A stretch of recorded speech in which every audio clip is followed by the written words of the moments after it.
이번 대북 특사단의 역할 중 하나는 트럼프 대통령과 김정은 위원장, 북미 간 서로의 메시지를 전달해 주는 것이었습니다. 이 메시지를 수용하느냐 마느냐, 그 여부가 북한 비핵화 협상의 최대 분수령이 되겠죠. 최준학 기자와 함께 얘기 나눠보겠습니다. 어서 오십시오. 네. 예, 원래 정유 안보실장이 오늘쯤 미국이 직접 가서 내용을 전달해 줄 것이라고 우리는 예측을 했었습니다. 그랬었죠. 그런데 안 갔어요? 네.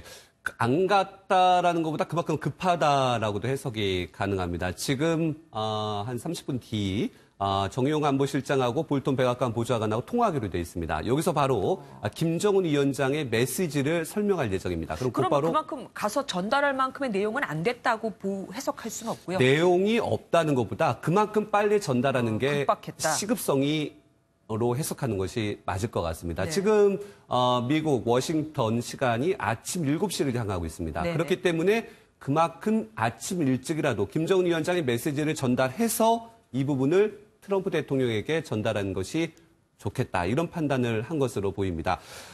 청와대는 정 실장이 처음에는 워싱턴을 방문하려고 했지만 네. 워싱턴의 그 정과의 여러 가지 일정상 지금 보면 금요일 주말로 이어지기 때문에 일정 잡기가 힘듭니다. 네. 그렇기 때문에 빨리 전화로라도 트럼프 대통령에게 김정은 위원장의 메시지를 전달하기로 했다. 이렇게 판단을 한 것으로 보입니다. 그 내용은 뭘까요? 내용은 아직까지는 알려지지 않고 있습니다. 앞서 리포트를 봤을 때 예상은 할 수 있을 겁니다. 한마디로 얘기해서는 김정은 위원장이 나 비핵화에 대해서 진정성이 있다. 믿어달라. 믿겠습니까? 이젠 더 이상은 못 믿습니다. 계속 반복했던 얘기이기 때문에. 네네. 그렇기 때문에 이번에는 미국이 요구한 비핵화 시간표가 나올 가능성이 매우 큽니다. 그 비핵화 시간표는 트럼프 대통령의 첫 임기 때까지 2021년 1월까지입니다.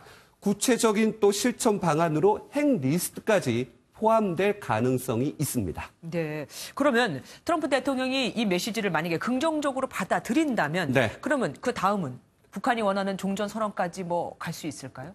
거기까지가 이제 바라는 바입니다. 네.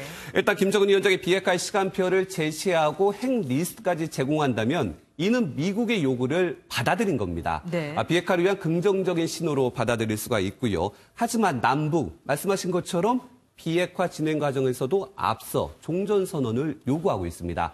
북한은 그동안 비핵화를 위해서 우리가 활동을 많이 했기 때문에 동시적 조치, 그러니까 결국에는 상응 조치. 오늘도 정의용 실장이 김정은 위원장이 이 부분을 요구하고 있다고 얘기를 했습니다. 예.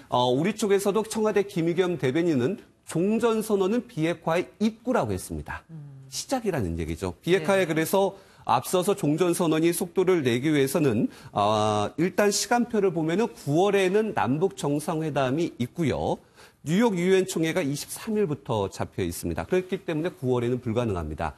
10월에도 중순에 문 대통령이 아셈, 아시아 유럽 정상회의에 참석하기 때문에 10일 동안 외국에 가 있습니다. 그렇기 때문에 남북미 3자 종전선언을 하기 위해서는 10월 초, 적어도 미국의 중간선거 전, 그렇게 된다면 넘어가게 된다면 연말까지도 갈 가능성이 있습니다. 예. 북한이 어쨌든 2021년이라는 시간표는 처음으로 이제 내놓기는 했는데, 그렇지만 아까 말씀하신 대로 미국이 우리가 한 만큼, 우리라고 하면 지금 북한입니다. 상관한 조치를 해달라고 하는 거는 그래도 약간의 줄다리기를 내가 놓지는 않겠다는 뜻 아니겠습니까? 그렇죠. 그렇기 때문에 북한에서도 김정은 위원장은 우리가 그동안에 어떤 일을 했다는 얘기를 하지 않습니까? 풍계리 얘기도 하고 네. 동창리 얘기도 하고 이만큼 했으니까 좀 노력을 보여달라.